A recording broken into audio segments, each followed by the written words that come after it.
जी नमस्कार दोस्तों, मैं राहुल कुमार शर्मा आपका एक बार फिर से स्वागत करता हूं ज्ञानार्थी क्लासेस न्यूज़ चैनल पे। जिसका इंतज़ार था वह आ गया है। हाँ, जिसका इंतज़ार था वह आ गया है। ट्रांसफ़र पोस्टिंग को लेकर जिस नोटिफिकेशन का इंतज़ार था वो आ चुका है। तो अभी बात करते हैं हम कि विभागीय आदेश ज्ञापांक 2035 दिनांक 21/11/2024 एवं शुद्धि पत्र आदेश ज्ञापांक 2036 दिनांक 21/11/2024 द्वारा वैसे शिक्षक जो किसी विशेष समस्या के कारण अपने स्थानांतरण हेतु इच्छुक हैं से दिनांक 1/12/2024 से 15/12/2024 तक ऑनलाइन आवेदन प्राप्त किए गए हैं। उक्त निर्धारित अवधि में लगभग 1,90,000 शिक्षकों का विशेष समस्या के कारण स्थानांतरण हेतु अभ्यावेदन प्राप्त हुए हैं।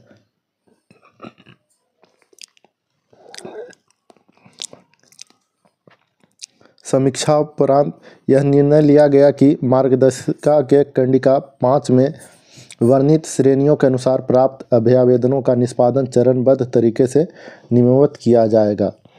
आइए हम लोग देखते हैं चरण वाइज। प्रथम चरण में असाध्य रोग, विभिन्न प्रकार के कैंसर। दूसरा है गंभीर रुग्णता, किडनी रोग, हृदय रोग, लीवर रोग। तीसरा है दिव्यांगता के आधार पर स्वयं नियुक्त। चौथा है ऑटिज्म या मानसिक दिव्यांगता। पांचवा है विधवा एवं परित्यक्ता। द्वितीय चरण में पति पत्नी के पदस्थापन के आधार पर स्थानांतरण। तृतीय चरण ऐच्छिक स्थान से वर्तमान पदस्थापन की दूरी के कारण शिक्षिका से प्राप्त अभ्यावेदन। चौथा चरण ऐच्छिक स्थान से वर्तमान पदस्थापन की दूरी के कारण पुरुष शिक्षकों से प्राप्त अभ्यावेदन। 4 तरह के कैटेगरी था। अब आइए इसमें क्या दिया हुआ। ऐसे शिक्षक जिनके विरुद्ध निम्नलिखित कार्रवाई की गई हो तो ई शिक्षा कोष पोर्टल पर संबंधित शिक्षक के प्रोफाइल से संबंधित जिला शिक्षा पदाधिकारी या जिला कार्यक्रम पदाधिकारी स्थापना द्वारा इसकी प्रविष्टि की जाएगी। अब कौन कौन कार्रवाई हुआ है वो पे नहीं करेंगे। विभागीय कार्रवाई अगर किसी शिक्षक पे हुआ है तो उनको स्थानांतरण नहीं दिया जाएगा। निलंबन, जो कभी सस्पेंड हुए होंगे। निगरानी की जांच, फर्जी नियुक्ति से संबंधित जांच, विविध आरोप की जांच, बिना सूचना के अनधिकृत से अनुपस्थिति। उपरोक्त के अतिरिक्त यदि किसी शिक्षक के पास किसी भी प्रकार की सरकारी राशि बकाया हो तो इसकी भी प्रविष्टि ई शिक्षा कोष पोर्टल पर ई सेतु निर्धारित फील्ड में संबंधित शिक्षक के प्रोफाइल में की जाएगी। अगर कुछ भी दिक्कत हुआ है तो संबंधित शिक्षक के ई शिक्षा कोष के प्रोफाइल में सबमिट किया जाएगा। जैसे विभागीय कार्रवाई, निलंबन, निगरानी जांच, फर्जी नियुक्ति से संबंधित जांच, विविध आरोप की जांच, बिना सूचना के अनधिकृत से अनुपस्थिति, ऐसा जो रहेगा उनका प्रविष्ट किया जाएगा। उक्त की प्रविष्टि हेतु ई शिक्षा कोष पोर्टल पर टीचर मॉड्यूल अंतर्गत अपडेट सर्विस स्टेटस बटन को क्लिक करने के उपरांत जिलावार, प्रखंडवार, संकुलवार, विद्यालयवार कार्यरत शिक्षकों की सूची स्क्रीन पर प्रदर्शित हो जाएगी।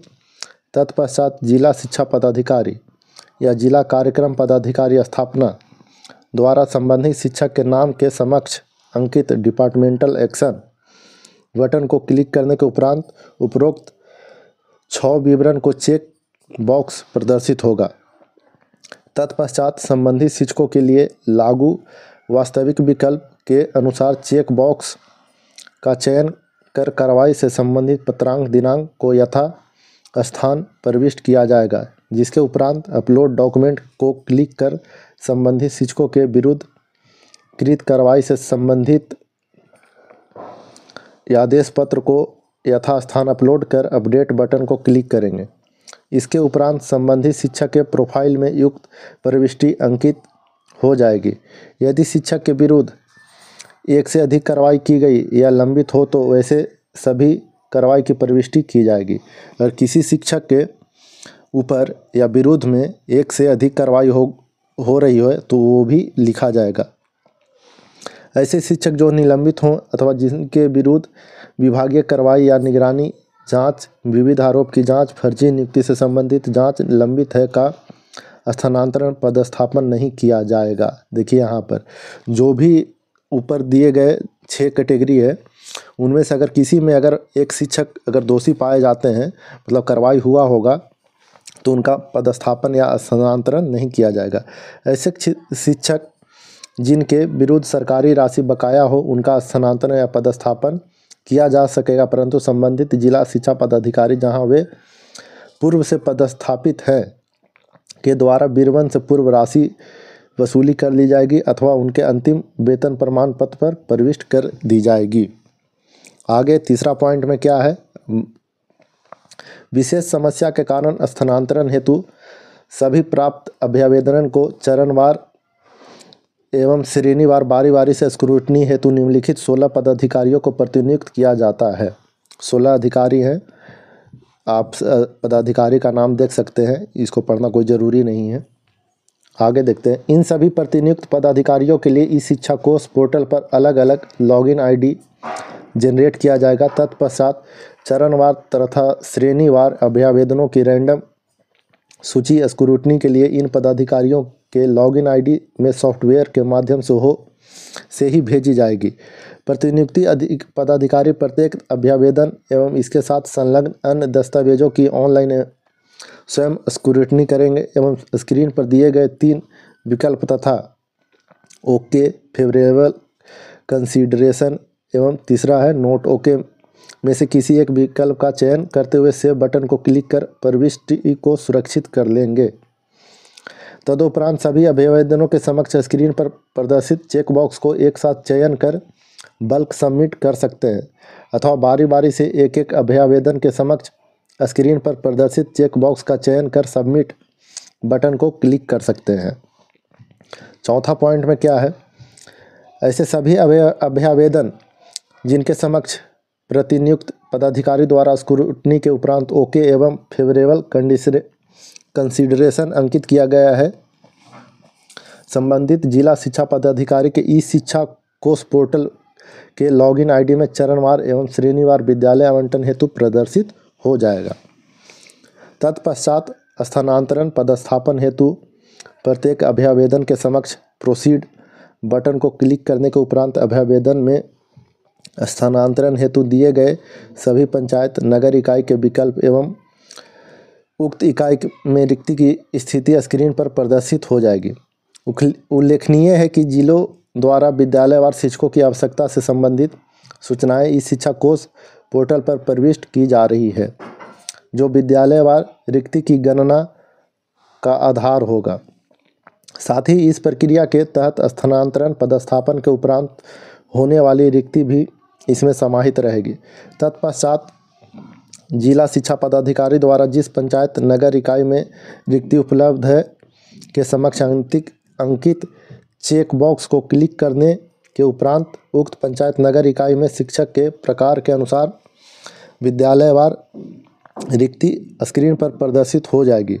जिला शिक्षा पदाधिकारी द्वारा प्रत्येक अभ्यावेदन में स्थानांतरण पदस्थापन हेतु आरोही क्रम में पंचायत नगर निकाय के दिए गए विकल्प के अनुसार विद्यालय आवंटन की कार्रवाई की जाएगी, जो OTP आधारित होगा। यदि किसी पंचायत नगर निकाय के एक से अधिक विद्यालयों में रिक्ति उपलब्ध हो तो उक्त अभ्यावेदन के आलोक में उपलब्ध रिक्ति के अवरोही क्रम के विद्यालय आवंटन की कार्रवाई की जाएगी। उदाहरण स्वरूप, यदि किसी पंचायत नगर निकाय के 3 विद्यालयों में उक्त कोटि के यथा वेतनमान शिक्षक, विद्यालय अध्यापक, विशिष्ट शिक्षक की क्रमशः 3, 2, 1 रिक्ति उपलब्ध है तो सबसे पहले 3 रिक्ति वाले विद्यालय को आवंटित किया जाएगा। अंकनीय है कि किसी पंचायत नगर निकाय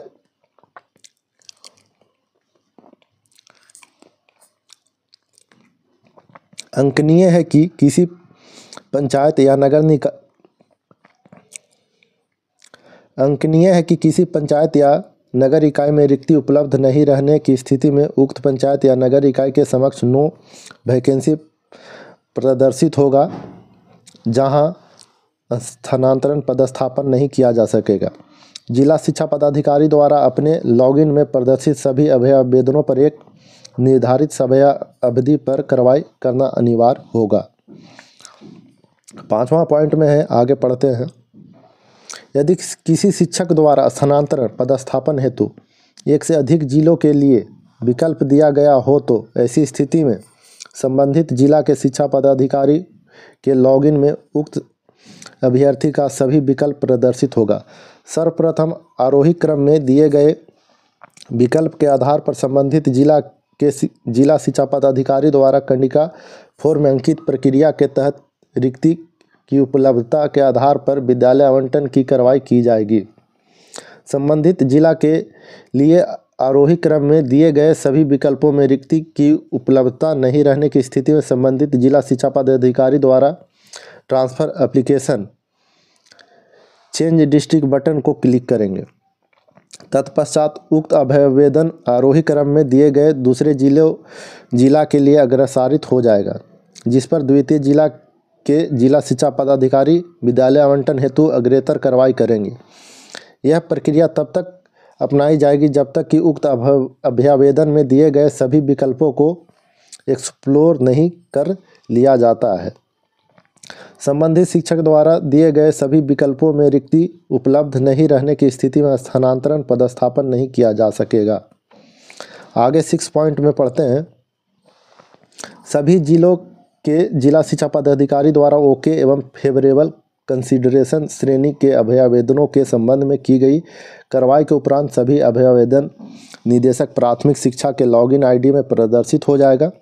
तत्पश्चात निदेशक प्राथमिक शिक्षा द्वारा अपने लॉगिन आईडी से इसकी सूची निकालकर स्थानांतरण पदस्थापन हेतु गठित विभागीय स्थापना समिति के समक्ष निर्णयार्थ रखा जाएगा। साथ ही स्क्रूटनी के लिए प्रतिनियुक्त पदाधिकारियों द्वारा नोट ओके किए गए अभ्यावेदनों की सूची भी स्थापना समिति के समक्ष उपस्थापित की जाएगी। ऐसे अभ्यावेदन जो संबंधित श्रेणी के तहत नहीं आता है, ऐसे अभ्यावेदनों को उपयुक्त श्रेणी में हस्तांतरित करने के संबंध में समिति द्वारा निर्णय लिया जाएगा। यदि हस्तांतरण योग्य अभ्यावेदन प्रथम चरण के 5 श्रेणी एवं द्वितीय चरण के तहत नहीं आता है तो ऐच्छिक स्थान से वर्तमान पदस्थापन की दूरी की श्रेणी में हस्तांतरित किया जाएगा। 7वां पॉइंट पढ़ते हैं। विभागीय स्थापना समिति के द्वारा समक्ष प्रस्तुत दोनों सूची यथा ओके एवं फेवरेबल कंसीडरेशन श्रेणी के अभ्यावेदनों के संबंध में जिलों द्वारा की गई अनुशंसा एवं नोट ओके किए गए अभ्यावेदनों की सूची के आधार पर सम्यक विचारोपरांत स्थानांतरण पदस्थापन के संबंध में निर्णय लिया जाएगा। तत्पश्चात समिति की कार्रवाई ई शिक्षा कोष पोर्टल पर अपलोड किया जाएगा। 8वां पॉइंट पढ़ते हैं कि विभागीय स्थापना समिति द्वारा स्थानांतरण पदस्थापन के संबंध में लिए गए निर्णय के आलोक में जिला स्तर पर निम्नलिखित कार्रवाई की जाएगी। पहला है, अंतर जिला स्थानांतरण के मामले में संबंधित शिक्षक के स्थानांतरित जिला के जिला शिक्षा पदाधिकारी द्वारा पदस्थापन आदेश निर्गत किया जाएगा। ऐसे शिक्षक उनके वर्तमान पदस्थापन स्थान के जिला शिक्षा पदाधिकारी द्वारा विरमण आदेश प्राप्त कर नव स्थापित विद्यालय में अपना योगदान समर्पित करेंगे। दूसरा पॉइंट है, संबंधित जिला द्वारा स्थानांतरित शिक्षक एवं शिक्षिका का पदस्थापन आदेश 1 कार्य दिवस के अंदर इस शिक्षा कोष के माध्यम से निर्गत कर दिया जाएगा। संबंधित शिक्षक एवं शिक्षिका विरमण के पश्चात स्थानांतरित जिला में 7 कार्य दिवस के अंदर अपना योगदान देना सुनिश्चित करेंगे। तीसरा है, विरमित करने के पूर्व यह सुनिश्चित हो लेंगे कि संबंधित शिक्षक जिला प्रमंडल संवर्ग के विहित वेतनमान के शिक्षक, विद्यालय अध्यापक, विशिष्ट शिक्षक हैं। साथ ही यदि कोई शिक्षक जिसके विरुद्ध कंडिका 2 में अंकित कार्रवाई की गई हो तो इस शिक्षा कोष पोर्टल पर की गई प्रविष्टि से मिलान करेंगे एवं ऐसे शिक्षकों का स्थानांतरण पदस्थापन आदेश निर्गत नहीं किया जाएगा। यदि टंकन त्रुटि के कारण ऐसे शिक्षक का स्थानांतरण आदेश सॉफ्टवेयर के माध्यम से निर्गत हो जाता है तब भी उसका पदस्थापन आदेश निर्गत नहीं किया जाएगा। इसके अतिरिक्त यदि किसी शिक्षक के पास किसी भी प्रकार की सरकारी राशि बकाया हो तो संबंधित जिला शिक्षा पदाधिकारी जहां वह शिक्षक पूर्व से पदस्थापित हैं के द्वारा विरमण से पूर्व राशि की वसूली कर ली जाएगी अथवा उनके अंतिम वेतन प्रमाण पत्र में प्रविष्ट कर दी जाएगी। आगे है चौथा पॉइंट में, अंतर जिला स्थानांतरण की स्थिति में इनका वरीयता का निर्धारण नए जिला में योगदान की तिथि से किया जाएगा। 5वां, जिला के अंदर स्थानांतरित होने वाले शिक्षक शिक्षिका के लिए स्थानांतरण आदेश संबंधित जिला शिक्षा पदाधिकारी द्वारा 1 कार्य दिवस के अंदर ई शिक्षा कोष पोर्टल के माध्यम से निर्गत किया जाएगा। साथ ही यह आरोप एवं बकाया आदि के बिंदु पर उपर्युक्त कंडिका 7 के 3 के अनुरूप कार्रवाई सुनिश्चित की जाएगी। 9वां पॉइंट है, संबंधित जिला जहां शिक्षा का पदस्थापन हुआ है के जिला शिक्षा पदाधिकारी स्थानांतरण पदस्थापन आदेश अपने लॉगिन आईडी से ई शिक्षा कोष पोर्टल से डाउनलोड कर हस्ताक्षर के उपरांत स्थानांतरण पदस्थापन आदेश को ई शिक्षा कोष पोर्टल पर पुनः अपलोड करेंगे, जो संबंधित पदाधिकारी प्रधानाध्यापक एवं स्थानांतरित शिक्षक को उसके लॉगिन आईडी पर सुलभ हो सकेगा।